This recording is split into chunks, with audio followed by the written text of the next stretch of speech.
Movie शुरू होती है। हम एमिल और उसके पिता फ्रैंक्यूस को एक ट्रैफिक जाम में फंसे हुए देखते हैं। दोनों आपस में बहस करने लगते हैं। तभी एमिल गुस्से में कार से उतर जाता है और फ्रैंक्यूस भी उसके पीछे पीछे उतर जाता है। तभी उसकी नजर एक चलती एम्बुलेंस पर पड़ती है जिसमें किसी के चिल्लाने की आवाज आती है और फ्रैंक्यूस तुरंत एमिल को लेकर एक कार के पीछे छिप जाता है। फिर एक आदमी एम्बुलेंस का दरवाजा तोड़कर बाहर आता है जो आधा इंसान और आधा पक्षी है। सिक्योरिटी ऑफिसर्स तुरंत उस म्यूटेंट को पकड़ने की कोशिश करते हैं लेकिन वो उन्हें धक्का देकर वहां से भाग जाता है। अब कुछ समय बाद फ्रैंक्यूस और एमिल डॉक्टर से मिलने पहुंचते हैं जहां एमिल की मां लाना का इलाज चल रहा है। दरअसल वो भी एक म्यूटेंट बन रही है और पिछले कुछ सालों में दुनिया भर में कई लोग धीरे धीरे म्यूटेंट बनते जा रहे हैं और अक्सर देखा जाता है कि कुछ समय बाद ये म्यूटेंट बहुत ज्यादा एग्रेसिव हो जाते हैं। दूसरी तरफ सरकार भी उन्हें पकड़ने और अलग अलग जगह पर रखने में व्यस्त है ताकि उनका इलाज करने के लिए दवाएं बनाई जा सके। ज्यादातर लोगों को म्यूटेंट से दूर रहना पसंद है जिनमें से एक एमिल भी है, लेकिन फ्रैंकोस उसे समझाता है कि उसकी मां अभी भी उनके परिवार का हिस्सा है। उसी रात बाहर तूफान का मौसम होता है जिसकी वजह से उनके घर की बिजली चली जाती है। एमिल भी गरजने वाली बिजली की आवाज से जाग उठता है और फिर उसकी नजर एक म्यूटेंट पर पड़ती है जो उनके घर के अंदर झांक रहा होता है। तभी बिजली वापस आती है लेकिन तब तक वो म्यूटेंट वहां से गायब हो जाता है, जिसके अगली सुबह उन्हें एक इमरजेंसी कॉल आती है और उसके बाद वो तुरंत एक जगह जाते हैं जहां उन्हें पता चलता है कि पिछली रात की तूफान के कारण म्यूटेंट से भरी एक एम्बुलेंस एक तालाब में गिर गई थी। तभी उसी समय फ्रैंक्यूस पानी में एक म्यूटेंट का शव तैरता हुआ देखता है। उसे देखकर वो बहुत डर जाता है, लेकिन फिर पुलिस ऑफिसर जूलिया आकर उसे शांत करती है और बताती है कि कुछ म्यूटेंट एम्बुलेंस से जंगल में भाग गए थे और फ्रैंक्यूस की वाइफ लाना उनमें से एक थी। अब अगले दिन स्कूल में टीचर टग ऑफ वॉर का खेल रखता है और एमाइल की पूरी टीम एक झटके में गिर जाती है, मगर एमाइल अकेले ही रस्सी पकड़े रहता है और वो अपनी सारी ताकत लगा देता है और टीम को जिता भी देता है। सब हैरान रह जाते कि उसमें इतनी ज्यादा शक्ति आई कैसे, जिसके लिए एमाइल को पार्टी में इनवाइट किया जाता है, मगर उसका ध्यान कहीं और ही होता है। वो अपने हाथों को देखता रहता है जिसके थोड़ी देर बाद एमाइल अपने नाखूनों में कुछ अजीब सा महसूस करता है और दर्द सहते हुए उसके नाखूनों से छोटे छोटे पंजे निकल आते हैं, जिससे वो डर जाता है।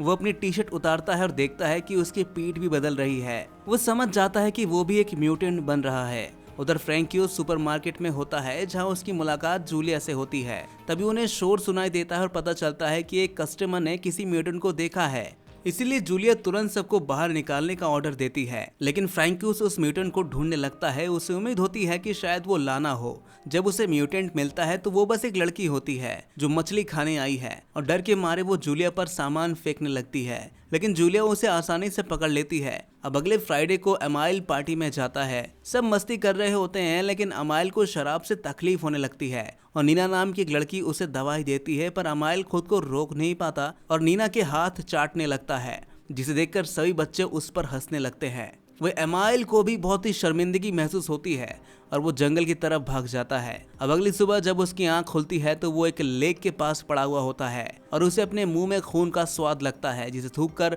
वो अपने घर की ओर भाग जाता है। बाथरूम में जाकर वो देखता है कि उसके मुंह में एक पंख है। इसका मतलब है कि उसने रात को कोई चिड़िया खा ली। उसके बाद एमाइल और फ्रैंक्यूस जंगल में लाना को ढूंढने निकल पड़ते हैं और रास्ते में एमाइल अपने पिता से पूछता है कि जब उसकी मां बदल रही थी तो उन्हें कैसा लगा था। फ्रैंक्यूस कहता है कि उन्हें कुछ अजीब नहीं लगा, वो हमेशा लाना को अपनी वाइफ मानते रहे। अब रात होने के बाद वो लाना को ढूंढने के लिए गाड़ी का इस्तेमाल करते हैं और साथ ही लाना का पसंदीदा गाना बजाते हुए वो जंगल में घूमते रहते हैं और फिर गाड़ी में ही सो जाते हैं। वह सुबह उठकर एमाइल देखता है कि उसकी उंगलियां बदल रही हैं। तब उसका कुत्ता जंगल की ओर भाग जाता है। एमाइल उसके पीछे दौड़ता है और अचानक उसे बर्डमैन मिल जाता है जो एम्बुलेंस से भाग गया था। बर्डमैन एमाइल पर हमला करता है, लेकिन जब वो एमाइल की आंखों में देखता है तो वो रुक जाता है और उसे एहसास होता है कि एमाइल भी एक म्यूटेंट है। तो फ्रैंक्यूस अपने बेटे को बचाने आता है। फ्रैंक्यूस एमाइल को लेकर वहां से निकल जाता है। वही रास्ते में फ्रैंक्यूस हॉस्पिटल जाने की बात करता है, लेकिन एमाइल मना कर देता है क्योंकि वो जानता है कि हॉस्पिटल पहुंचने से क्या होगा। और उन दोनों की इस बहसबाजी के बीच अचानक एक घोड़ा उनकी गाड़ी के सामने आ जाता है और फ्रैंक्यूस सही समय पर ब्रेक लाकर उसकी जान बचा लेता है। असल में वो एक राइडिंग स्कूल के पास पहुंच जाते हैं जहां म्यूटेंट ने घोड़े पर हमला किया है और जूलिया और उसकी टीम भी वहां पर होती है। इसी मौके का फायदा उठाकर फ्रैंक्यूस आर्मी डॉक्टर से एमाइल के कंधे पर कुछ स्टिचेस लगवा लेता है, लेकिन थोड़ी देर के बाद एमाइल अपने स्टिचेस हटा देता है और अपना ही खून चाटने लगता है। अब स्कूल से घर जाते समय एमाइल को साइकिल चलाने में दिक्कत हो रही थी, इसलिए नीना उसकी मदद करती है और उसे अपने घर ले जाती है। वहीं घर से निकलकर एमाइल तालाब पर जाता है और एक मछली पकड़ता है। फिर वो बर्डमैन को ढूंढने निकल जाता है जो उस वक्त उड़ने की कोशिश कर रहा था, और उसके मिलते ही वो उस मछली को बर्डमैन को दे देता है। फिर बर्डमैन बताता है कि उसे अपना नाम याद नहीं है, इसलिए उसने खुद को फिक्स नाम दिया है। उसके शरीर पर लगी चोटों को देखकर एमाइल फिक्स को एक ऐसी जगह ले जाता है जहां वो उड़ने का प्रैक्टिस कर सके। उसी शाम घर वापस जाते वक्त उसे साइकिल चलाने में काफी दिक्कतें हो रही थी और इसलिए वो साइकिल को वहीं पर छोड़कर घर वापस आता है। और फिर एमाइल अपने पिता से कहता है कि उसकी साइकिल चोरी हो गई है। अब अगले दिन बार में काम करते हुए फ्रैंकियोस पर एक म्यूटेंट हमला कर देता है, पर तभी वो देखता है कि म्यूटेंट चेन से बंधा हुआ है और फ्रैंकियोस उसे शांत करता है। तभी एक और म्यूटेंट भाग जाता है। वो उसी लड़की का रिश्तेदार होता है जिसे जूलिया छिपा रही है। वो म्यूटेंट चेन तोड़कर भाग जाता है और बार में अफरा तफरी मच जाती है। वो फ्रैंकियोस को लगता है कि वो म्यूटेंट लाना ही होगी, इसलिए वो जंगल में जाता रहे उसे ढूंढने लगता है और उसे वहां पर लाना मिल भी जाती है जो पूरी तरह से भालू बन चुकी है। अब अगले दिन एमाइल फिक्स से मिलने जाता है और उसकी चोटों पर मरहम लगाता है। उसी शाम फ्रैंकियोस और जूलिया लाना को ढूंढने जाते हैं, लेकिन उन्हें एमाइल की साइकिल मिल जाती है। घर आकर फ्रैंकियोस ध्यान देता है कि वॉशिंग मशीन की नाली बंद हो रही है, इसलिए वो उसे खोलता है और उसमें बाल और नाखून देखकर वो समझ जाता है कि एमाइल के साथ कुछ गड़बड़ है। वहीं जब एमाइल घर लौटता है तो फ्रैंकियोस साइकिल और नाखून उसके सामने रख देता है, जिस पर एमाइल कुछ नहीं कहता। अब जब तक वो सच नहीं बताएगा, फ्रैंकियोस उसको घर के अंदर रहने का फैसला करता है। अपने पिता की शर्त से एमाइल भागने लगता है, लेकिन फ्रैंकियोस उसे पकड़ लेता है और एमाइल बहुत रोने लगता है। जिसके अगले सुबह हम देखते हैं कि एमाइल सीधे प्लेट से खाना खा रहा है, पर फ्रैंकियोस उसे कुछ कहता नहीं, बल्कि वो तो एमाइल को लाना की कुछ दवाइयाँ देता है जिसे वो अपनी क्लास के दौरान इस्तेमाल किया करता है। वही एमाइल के शरीर की जांच करने के बाद फ्रैंकियोस उसे रोज नाखून काटने और स्कूल जाते समय कान में रुई भरने को कहता है ताकि वो दूर की आवाजें कम सुने। अब अगले दिन जब एमाइल फिक्स से मिलता है तो उसे पता चलता है कि फिक्स अब सिर्फ चिड़िया की आवाज निकाल सकता है और उसकी बोलने की शक्ति खत्म हो गई है। वहीं अपने दोस्त को इस हालत में देखकर एमाइल उसे गले लगा लेता है।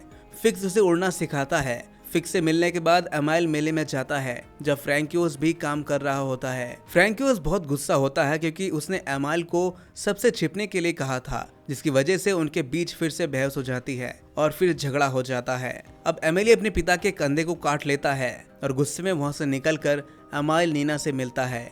नीना उसे वॉक पर चलने का सुझाव देती है, जिसके लिए एमाइल मान जाता है और घूमते समय वो दोनों बहुत ही करीब आ जाते हैं।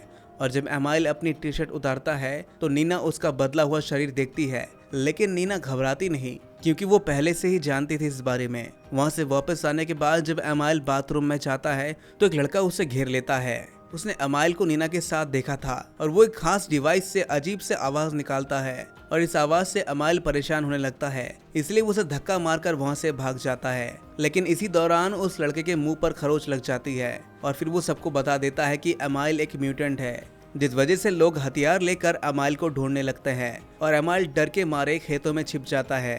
तभी एक कुत्ता उसे देखकर भौंकने लगता है, तो वो एमाइल की जगह कुत्ते पर गोली चला देते हैं। तभी वहां पर फिक्स आता है और एक आदमी को उठाकर फेंक देता है। फिर वो उड़ जाता है और एमाइल को अपने साथ ले जाता है और पुलिस भी उनका पीछा करती है। वही एमाइल तालाब पार करने का फैसला करता है, लेकिन तब तक पुलिस फिक्स पर गोली चला देती है और फिक्स जमीन पर गिर जाता है। एमाइल उसके पास जाता है लेकिन कुछ नहीं कर पाता और फिक्स उसकी बाहों में ही दम तोड़ देता है, जिसकी थोड़ी देर बाद फ्रैंकियोस और उसके बाकी लोगों को फिक्स की लाश मिलती है, लेकिन एमाइल कहीं नहीं होता। अगली शाम तूफान में एमाइल एक गुफा में छिप जाता है और वहाँ उसे एक भालू दिखाई देता है जो असल में उसकी माँ है और वो उसे अपने पास बुलाती है। और फिर वो एक ऐसी जगह पर पहुंचते हैं जहां बहुत सारे म्यूटेंट्स रहते हैं। तभी एक फ्लेयर दिखाई देती है जिससे पता चलता है कि आर्मी को उनके बारे में पता चल चुका है और सभी म्यूटेंट भागने लगते हैं, लेकिन आर्मी उस खास आवाज का इस्तेमाल करती है जिससे म्यूटेंट परेशान हो जाते हैं और फिर सभी को पकड़ लिया जाता है। पुलिस स्टेशन में फ्रैंकियोस गवाही देता है कि एमाइल नशे में था।